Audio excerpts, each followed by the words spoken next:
Little girl named Katie Beers had been locked in a dungeon. He kept her for 17 days, chained by the neck in a locked wooden box suspended above the ground. A television in the corner of this room provided the only distraction, the only light. Her meals were junk food.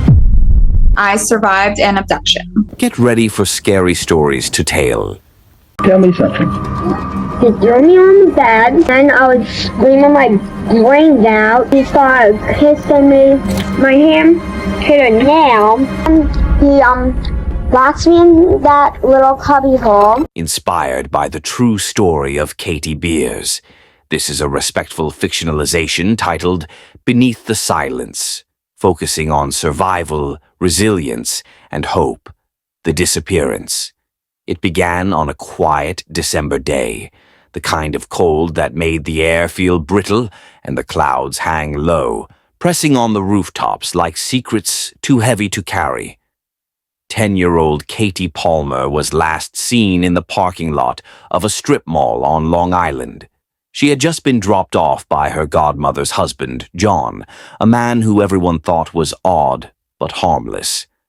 Katie had told her godmother she was going to make a phone call, but she never returned. At first, no one panicked. Katie had wandered before, sometimes disappearing for an hour or two, only to be found walking along the curb or seated alone on a park bench, lost in thought. But this time was different. Her absence lingered into the evening, then the night. By morning, flyers were printed. Her small, round face, framed by dark brown hair, was posted on telephone poles, store windows, and gas station pumps. Her eyes, a steady hazel, looked directly into the lens, unaware that the image would soon haunt an entire community. Detectives questioned family members, neighbors, friends. Everyone except John. He'd already spoken to the police, saying he left Katie by the phone booths and returned home. He had a calmness that disturbed even seasoned officers. But Katie Palmer had not vanished. She was not lost in the woods or hiding in a friend's basement. Katie was underground. Beneath the concrete slab of John's backyard shed, in a soundproof dungeon no one knew existed, buried alive in silence. And yet, she waited. The quiet girl. Katie Palmer had always known how to disappear, not in the literal sense, not before December, but in the way quiet children do, fading into the background, becoming observers rather than participants. She was the kind of child who noticed things others missed, the way her godmother's voice tightened when she spoke to John, the way John's eyes lingered too long, the way adults assumed children didn't understand. Katie understood more than they thought. Her mother, Cheryl, drifted through life like cigarette smoke, present, then gone. When she was around, chaos followed, parties, loud strangers, shouting, nights spent under blankets with the television turned up to drown out the noise. When she disappeared again, Katie was sent to live with Linda, her godmother. Linda was structured, cold, and impatient, but she fed Katie and gave her a bed. That was enough. John, Linda's husband, unnerved her. Too friendly, too involved. He gave her toys, candy, compliments, but something always felt off. He smiled with his mouth, not his eyes. At school, Katie kept her head down. She wasn't a troublemaker, but no one would have called her happy. Her grades were fine, she read constantly. Books were her escape, where the quiet girl became the hero, where monsters were vanquished and kids were believed. She hoped life could be like that someday. One cold afternoon, a week before her birthday, John offered to take her to the arcade. "Early birthday surprise," he said. She hesitated. "I told Linda already," he lied. For some reason, John Esposito was constantly trying to get me to sneak out of Linda's house. So John would always make these plans, meet me around the corner at 2:00. And then he'd call me later on that night and be like, why didn't you meet me at 2:00? We were supposed to meet. So I always had some sort of excuse as to why I wasn't able to meet him. When I went and lived with Marilyn, obviously that all kind of dissipated. I told Linda that I didn't want to go, and I told her that Marilyn told me I'm not allowed to be with him. And Linda basically kind of like pushed me out the door and was like, it'll be okay. You'll just be home in a couple of hours. And I obviously was not home in a couple of hours. They didn't drive to the arcade. They drove past neighborhoods, past the busy roads, and into quiet streets with no streetlights. His driveway was cluttered, his backyard empty. A metal shed sat in the corner like something forgotten. "Just a second," he said. "You'll love it. It's special." Katie had learned that adult secrets were rarely innocent. Still, she followed him, because children are taught to obey. So we went right to his house. Then his bedroom was this huge open room that had a humongous closet in it. It had a little mini fridge in there. It had one of those like hanging from the ceiling like punching bag things. It had every single up-to-date gaming console available and every single board game that you can imagine. And then his bed. So when I was there with my brother, it didn't seem very odd that this is where we were hanging out because that's where all the games were. On this day, I felt very uncomfortable being in his house by myself, being up in his bedroom, sitting on his bed. 10 days before her 11th birthday, Katie became a ghost.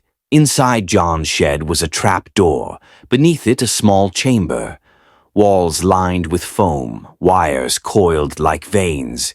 It smelled of damp earth, dust, and fear. He chained her by the ankle. "You'll be safe here," he said. "No one will hurt you." He didn't smile this time. There was a mattress, a bucket, and a single dim light. A camera blinked in the corner. Katie didn't scream. She remembered books where the hero never showed fear. She remembered fairy tales where the captive outwitted the witch. She had read about survival. She just had to wait. Wait and watch. Above her, life went on. Flyers were posted. News anchors read her name. Linda gave shaky interviews. John stood beside her, a pillar of false grief. Katie listened. She could hear footsteps, muffled voices. Occasionally, John would visit, bringing food, offering apologies, telling her how special she was. Time blurred.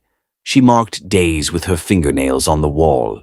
Sleep came in spurts. Hunger gnawed. He takes me and threw me into his closet that was in his office. The closet that was in his office had an unfinished wall, so there were just nails sticking out from the drywall, and I remember my back piercing them.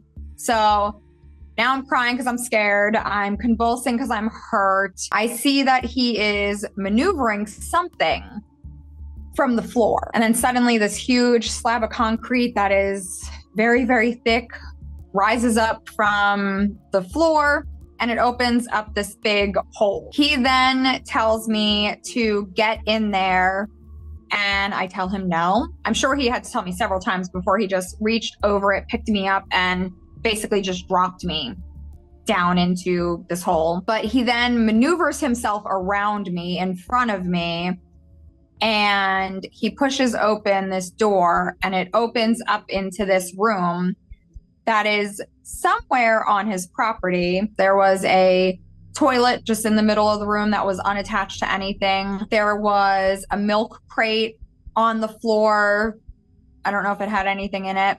And then there was a surveillance TV up in the corner of the room that showed the outside of his house. At some point, John tells me that he's going to keep me there for a while. He wants to have a recording of me so he can play it for Linda, saying that a random person took me.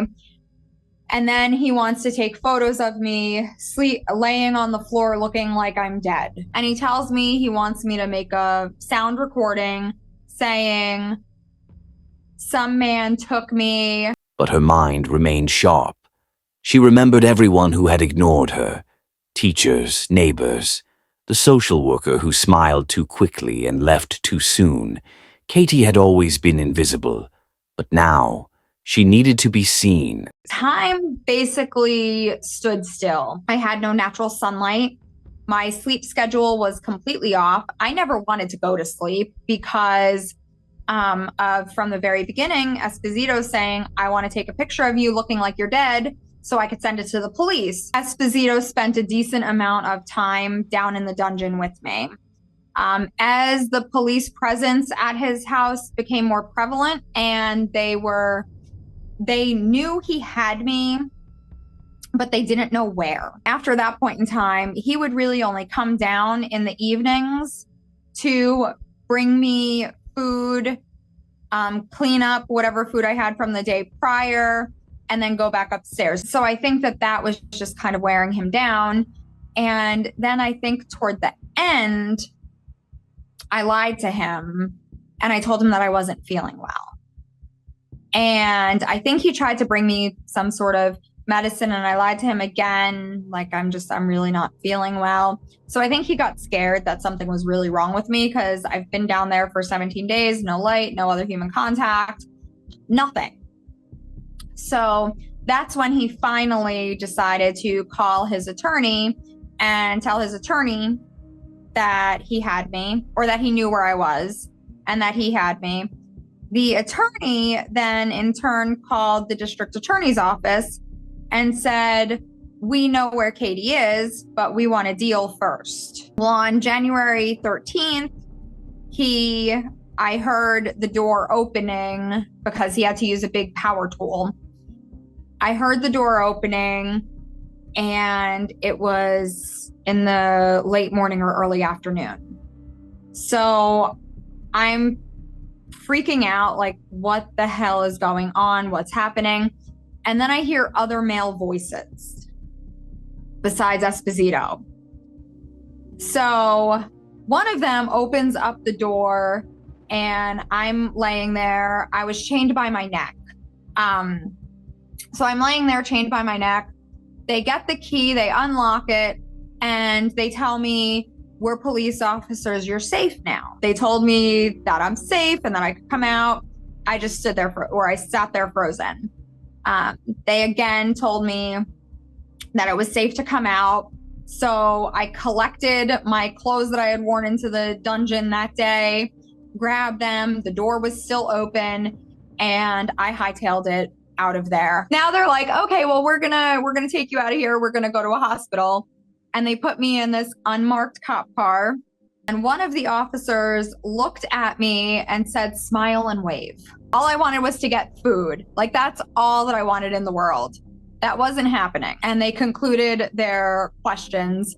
I might have gotten a change of clothes when I was at the precinct, or I might have stayed in the same clothes that I had been in for several days up until this point in time. And so they brought me to the Schneider Children's Hospital on Long Island. They get me into a room. They get me up into a room really high up.